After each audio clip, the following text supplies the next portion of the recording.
Myself Surati Viswas from NIT Durgapur. Today we are going to talk about NSP national scholarship portal. आप लोगों का 2020-2021 का start हो चुका है। जो लोग भी स्कॉलरशिप भरना चाहता है जल्द से जल्द भर दीजिए आप लोगों का NSP का पोर्टल में जाके। तो इसका पूरा प्रोसीजर मैं बोलने वाला हूँ, कैसे कैसे भरते हैं और कौन कौन एलिजिबल है, कितना कितना पैसा मिलता है और ये एनुअल बेस में है, कितना कितना पैसा क्रेडिट होता है, कैसे कैसे क्रेडिट होता है, पूरा एक डिटेल स्ट्रक्चर में होगा। क्या क्या डॉक्यूमेंट्स आप लोगों को अपलोड करना पड़ेगा, पूरा एक डिटेल स्ट्रक्चर में वीडियो होगा। तो शुरू से लेकर लास्ट तक देखिए, आप लोगों का पूरा डाउट क्लियर हो जाएगा। और अभी तक आप लोगों ने चैनल को सब्सक्राइब नहीं किया तो प्लीज सब्सक्राइब कर दीजिए और एक लाइक कर दीजिए। ऐसे ही मैं बहुत सारा वीडियो लाने वाला हूँ हर एक स्कॉलरशिप के ऊपर। तो चलो शुरू करते हैं। नेशनल स्कॉलरशिप पोर्टल आज जो है टॉपिक, उसका एक स्कॉलरशिप जो है central sector scholarship for college and university students, post matric scholarship जो होता है उसके डिटेल वीडियो है आज का वीडियो। तो शुरू करते हैं। तो आज जो है आप लोग कौन कौन का कैटेगरी का स्टूडेंट इसमें अप्लाई कर सकते हैं। आप लोग कोई भी यूनिवर्सिटी का, कोई भी कॉलेज का आप लोग इसमें अप्लाई कर सकते हैं। जो लोग बीटेक पढ़ रहे हैं, बीसीए पढ़ रहे हैं, कुछ भी पढ़ रहे हैं, एआईसीटी अप्रूव कॉलेज में पढ़ रहे हैं, यूजीसी अप्रूव कॉलेज में पढ़ रहे हैं, सारे स्टूडेंट्स एलिजिबल है इसको अप्लाई करने के लिए। तो आप बात करते हैं कि आप लोग अगर पहले से कोई स्कॉलरशिप मिलता है, अगर आप लोगों को स्कूल से कोई स्कॉलरशिप मिलता है, क्या पहले से अभी कोई स्कॉलरशिप मिल रहा है, तो एक रूल्स है कि आपको एक टाइम पे एक ही स्कॉलरशिप मिलेगा। तो पहले अगर आपको स्कॉलरशिप मिल रहा है तो उस पर स्टिक रहिए, इसको पढ़ने की जरूरत नहीं है। अगर आपने अभी तक कोई स्कॉलरशिप नहीं मिला है, अभी तक आप लोगों को कोई स्कॉलरशिप नहीं मिला है, तो आप लोग इसको अप्लाई कर सकते हैं। अच्छा स्कॉलरशिप है। तो इसमें आप लोग को 2 टाइप्स का अकाउंट में पैसा घुसता है। एक है 10,000 रुपीज, एक है 20,000 रुपीज। 10,000 रुपीज किसको मिलता है? जो लोग 4 इयर्स का कोर्स करता है, जो लोग 3 इयर्स का कोर्स करता है। और 20,000 रुपीज किन लोगों को मिलता है? जिन लोग लंबा कोर्स कर रहे हैं या कि इंटीग्रेटेड कोर्स कर रहे हैं, जैसे बीटेक प्लस एमटेक हो गया, इंटीग्रेटेड एमएससी हो गया, जो कि लंबा कोर्स करता है, उन लोगों को 20,000 रुपीज मिलेगा। तो अब डिस्ट्रीब्यूशन ऑफ स्कॉलरशिप बोल देता है। टोटल 82,000 स्टूडेंट्स को स्कॉलरशिप मिलने वाला है, जिसमें से 41,000 बॉयज है, 41,000 गर्ल्स है। इसमें से कुछ सीट आप लोग SC ST, फिजिकली हैंडीकैप और ओबीसी के लिए रिजर्व रहता है। अब बात करते हैं इसका एलिजिबिलिटी, कौन कौन एलिजिबल है इसको अप्लाई करने के लिए। आप लोग कोई भी बोर्ड से पास किया, Bihar board, Jharkhand board, West Bengal board, कोई भी स्टेट बोर्ड हो, सेंट्रल बोर्ड हो और कुछ भी बोर्ड हो, ठीक है, तो आप लोग इसके लिए एलिजिबल है। पर सेकेंड जो कंडीशन है वो है कि आपको अपना जो बोर्ड में जिस साल में भी आप पास किए, 2018 में हो या 19 में हो या 20 में हो, कुछ भी साल में आप पास किए हो, उसमें आप लोग अपना बोर्ड में टॉप 20 में आना चाहिए। आपका मार्क्स देख लीजिए, आपका कट ऑफ देख लीजिए उस साल का, आप अपना बोर्ड में टॉप 20% में आ रहा है कि नहीं वो देख लीजिए। अगर नहीं आ रहा है तो आप इसके लिए एलिजिबल नहीं है। अगर आ रहा है तो आप लोग इस फॉर्म को फिलअप करने के लिए एलिजिबल है। उसके बाद जो थर्ड क्राइटेरिया है वो है आप लोगों का फैमिली इनकम 8 लाख से कम होना चाहिए। आप लोगों का फैमिली का 8 लाख से कम होना, ये 3 मेजर आप लोगों का एलिजिबिलिटी क्राइटेरिया। उसके बाद आप लोगों का डॉक्यूमेंट्स क्या क्या चाहिए, आप लोगों का खुद का एक बैंक डिटेल्स। बहुत लोगों का बैंक डिटेल्स नहीं है तो आप लोग जाकर बैंक में आपका एक बैंक अकाउंट बना लीजिए, ठीक है। उसके बाद आप लोगों को एक आधार कार्ड चाहिए या कि पैन कार्ड, नहीं तो वोटर कार्ड। आधार कार्ड तो सबके पास ही होता है, नहीं है तो पैन कार्ड, वोटर कार्ड से भी चल जाएगा। और एक इनकम सर्टिफिकेट, अगर आप लोगों का इनकम 8 लाख से कम है, कितना इनकम है वो आप लोगों को दिखाना पड़ेगा, शो करना पड़ेगा। तो एक इनकम सर्टिफिकेट चाहिए। और आप लोगों को क्लास 10 और क्लास 12 का मार्कशीट चाहिए। और जिन लोग फिजिकली हैंडीकैप है उन लोगों के लिए PWD सर्टिफिकेट चाहिए। तो पहले आप लोगों को खुद को NSP में रजिस्टर करना पड़ेगा। उसके बाद हम लोगों का ऑनलाइन में वेरिफिकेशन होगा स्टेट लेवल पे, इंस्टीट्यूट लेवल पे। उसके बाद आप लोगों को पैसा क्रेडिट हो जाएगा। तो मैं थोड़ा सा दिखा देता हूँ कैसे करते हैं। मैं अपना गूगल पेज में आ चुका हूँ। तो आप कोई भी ब्राउजर यूज कर सकते हैं। ब्राउजर में कोई भी ब्राउजर, आप लोग गूगल क्रोम का यूज कर सकते हैं, किसी का फायरफॉक्स, अगर कंप्यूटर है तो फायरफॉक्स का यूज कर सकते हैं, कोई भी आप लोग यूज कर सकते हैं। मैं उसमें जाकर आप लोग google.com सर्च कीजिए, उसके बाद ए पेज आएगा। उसके बाद आप लोग सीधा इसमें लिखिए NSP और सर्च कर दीजिए। उसके बाद आप लोग को पहला ही ऑप्शन मिल जाएगा नेशनल स्कॉलरशिप पोर्टल।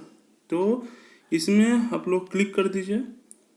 उसके बाद आप लोग इसे डेस्कटॉप साइट कर दीजिए। उसके बाद आप लोग को यहाँ पर मिलेगा सेंट्रल सेक्टर स्कॉलरशिप का आप लोग को चालू है। आप लोग नीचे आएंगे और यहाँ पर देखिए डिपार्टमेंट ऑफ हायर एजुकेशन। तो इसमें क्लिक करेंगे, आप लोगों को दिख जाएगा कि लास्ट डेट कब है, क्या है। आप लोग थोड़ा गाइडलाइंस भी पढ़ सकते हैं ऐसे। उसके बाद आप लोग सीधा आप लोग नया रजिस्ट्रेशन पे ऊपर चल जाएंगे। यहाँ पर देखिए न्यू रजिस्ट्रेशन, तो इसके ऊपर क्लिक कर देंगे तो आप लोगों का थोड़ा लोडिंग होगा और आप लोगों का एक ऐसा आ जाएगा हाउ टू अप्लाई, आप लोगों को पूरा डिटेल में रहेगा। तो पहले ही बोल रहा है कि आप लोगों को स्टेट ऑफ डोमिसाइल पता होना चाहिए, आप लोग कौन सा स्टेट में रहते हैं वो चाहिए। उसके बाद स्कॉलरशिप कैटेगरी आप लोग को मांगेगा। अगर आप लोग प्री मैट्रिक का है, मतलब क्लास 1 to क्लास 10 तक है, तो आप लोग प्री मैट्रिक भर दीजिए। और आप लोग पोस्ट मैट्रिक या टॉप स्कॉलरशिप स्कीम और मेरिट कम स्कीम, आप कौन सा कैटेगरी में पढ़ते हैं, अगर आप लोगों को फॉर्म फिलअप करने के बाद आप लोगों को दिखा देगा कौन सा कैटेगरी में पढ़ते हैं। तो जो लोग क्लास 11 से जो भी ITI हुआ, BSc हुआ, BCom हुआ, BTech हुआ, मेडिकल हुआ, कोई भी लेवल का स्टूडेंट, IITs IIM कोई भी है, आप लोग एलिजिबल है इसको अप्लाई करने के लिए। उसके आप लोगों को नेम ऑफ स्टूडेंट, आप लोगों का जो भी सर्टिफिकेट में क्लास 10 में क्लास 12 में जो भी नाम का स्पेलिंग है वही यूज़ करना हर जगह। उसके आप लोगों का एक वैलिड मोबाइल फ़ोन रहना ज़रूरी है, जो कि आप सब जगह हर जगह देते हैं। तो उसमें आप लोगों का एक OTP आएगा। उसके आप लोगों का एक वैलिड ईमेल ID रहना ज़रूरी है। और बैंक डिटेल्स आप लोगों का खुद का रहने से बहुत अच्छा है। और आइडेंटिफिकेशन डिटेल्स आप लोगों का आधार कार्ड चाहिए। बस आप लोग अब स्टार्ट कर सकते हैं। आप लोग क्या करेंगे, यहाँ पर 3 डॉट को क्लिक करेंगे। आप लोग सब एक्सेप्ट कर लिए। उसके बाद आप लोग कंटिन्यू पे क्लिक करेंगे। उसे कंटिन्यू करने के बाद आप लोग यहाँ पर पूरा एक फॉर्म दे देगा, क्या क्या करना है। आप लोगों का डोमिसाइल देना पड़ेगा, आप लोग का स्कॉलरशिप का कैटेगरी, आप लोग डोमिसाइल कोई भी स्टेट दे दीजिए। मैं वेस्ट बंगाल का हूँ। उसके बाद आप लोग कोई भी दे दीजिए, पोस्ट मैट्रिक या कोई भी। उसके बाद आप लोगों का स्टूडेंट का नाम, उसके बाद स्कीम का टाइप, आप स्कॉलरशिप स्कीम जो भी है। उसके बाद आप लोगों का डेट ऑफ बर्थ, उसके बाद जेंडर, उसके बाद आप लोगों का मोबाइल नंबर, उसके बाद आप लोगों का ईमेल ID, उसके बाद आप लोगों का बैंक का IFSC कोड, उसके बाद फिर से आप लोगों का कॉन्फर्म बैंक का IFSC कोड, उसके बाद आप लोगों का बैंक अकाउंट नंबर, उसका फिर से कॉन्फर्म बैंक अकाउंट नंबर, आप लोग कौन सा बैंक का ब्रांच है। और उसके बाद आइडेंटिफिकेशन डिटेल्स में आप लोगों का क्या क्या ऑप्शन, आधार कार्ड और बैंक नंबर। तो बैंक अकाउंट नंबर आप लोग आधार कार्ड यूज़ कर सकते हैं, कोई भी यूज़ कर सकते हैं। ओके, उसके बाद आप लोग लास्ट में कैप्चा दे के रजिस्टर कर देंगे। तो आप लोगों का रजिस्टर करने के बाद आप लोगों का एक यूज़र ID और पासवर्ड आप लोगों का फ़ोन में दे देगा। और उसके बाद आप लोग वो पासवर्ड को रीसेट कर पाएंगे। आप लोगों को इनिशियली आप लोगों का पासवर्ड आप लोगों का डेट ऑफ बर्थ रहेगा। उसके बाद आप लोग अपना पासवर्ड को रीसेट कर पाएंगे। रीसेट करके एक स्ट्रॉन्ग पासवर्ड क्रिएट कर लेंगे। उसके बाद आप लोगों का यूज़र नेम और पासवर्ड फाइनली लॉगिन करके फॉर्म को फिलअप करना पड़ेगा। जब यूज़र नेम और पासवर्ड क्रिएट कर चुके हैं तो आप लोगों को लॉगिन करने पर आप लोगों को दिखाएगा आप लोग कौन सा स्कॉलरशिप के लिए एलिजिबल है। उसके लिए आप लोगों को एक फॉर्म फिलअप करना पड़ेगा। फॉर्म में क्या रहेगा, आप लोगों को अपना जनरल इंफॉर्मेशन देना पड़ेगा, जिसमें आप लोग आधार कार्ड आपका क्या क्या डिटेल्स है, मम्मी का नाम, पापा का नाम, अपना खुद का नाम, तो अच्छे से सब भर देना। उसके आप लोगों का एकेडमिक इंफॉर्मेशन मांगेगा, जो कि आप लोग क्लास 10 में क्लास 12 कहाँ से पढ़े हैं, कितना परसेंटेज है, और अभी करंट कौन सा कॉलेज में पढ़ रहे हैं, तो वो सब डिटेल्स मांगेगा। उसके बाद आप लोग आधार डिटेल्स में भी वो बैंक का डिटेल्स सब मांगेगा। उसके बाद आप लोग कॉन्टैक्ट डिटेल्स देना पड़ेगा, ईमेल ID और जो जो मांगेगा आप लोग वो फिलअप कर दीजिए। उसके बाद आप लोगों का कुछ डॉक्यूमेंट्स को अपलोड करने को बोलेगा लास्ट में। तो आप कब अपलोड करेंगे, अगर आप लोगों का कॉलेज का या स्कूल का फीस 50,000 से ज़्यादा है, 50,000 से ज़्यादा, तो आप लोग को ये अपलोड करना पड़ेगा। अगर आप लोगों का कॉलेज का या स्कूल का फीस 50,000 से कम है तो कोई अपलोड करने की ज़रूरत नहीं है। तो अगर मैं पकड़ के चलता हूँ कि आप लोगों को क्या क्या अपलोड करना पड़ेगा 50,000 से ज़्यादा है तो उसमें पहला जो है आप लोगों का डोमिसाइल सर्टिफिकेट चाहिए। डोमिसाइल सर्टिफिकेट आप लोगों को अपलोड करना पड़ेगा। उसके बाद आप लोगों का स्टूडेंट का एक फोटोग्राफ चाहिए, आप लोगों का एक पासपोर्ट साइज फोटोग्राफ स्कैन करके अपलोड कर दीजिए।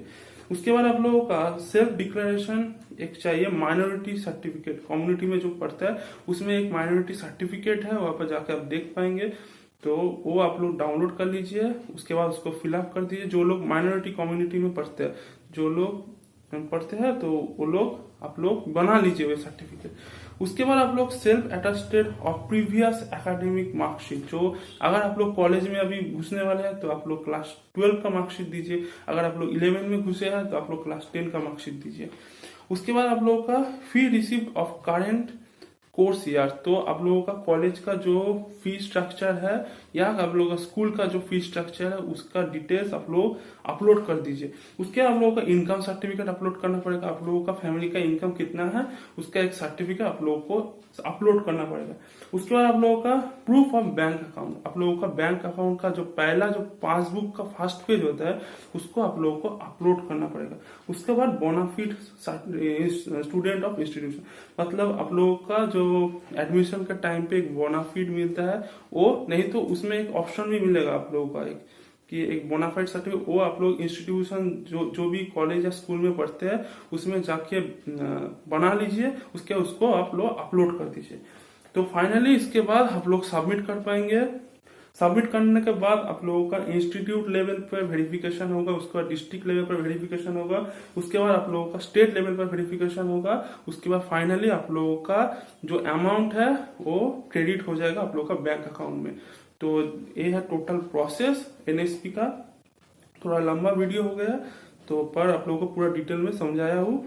अगर आप लोगों को अच्छा लगा तो प्लीज लाइक कर दीजिए और प्लीज सब्सक्राइब कर दीजिए, क्योंकि ऐसे ही मैं हर एक स्कॉलरशिप के ऊपर बोलने वाला हूँ। तो please do like and subscribe and thank you.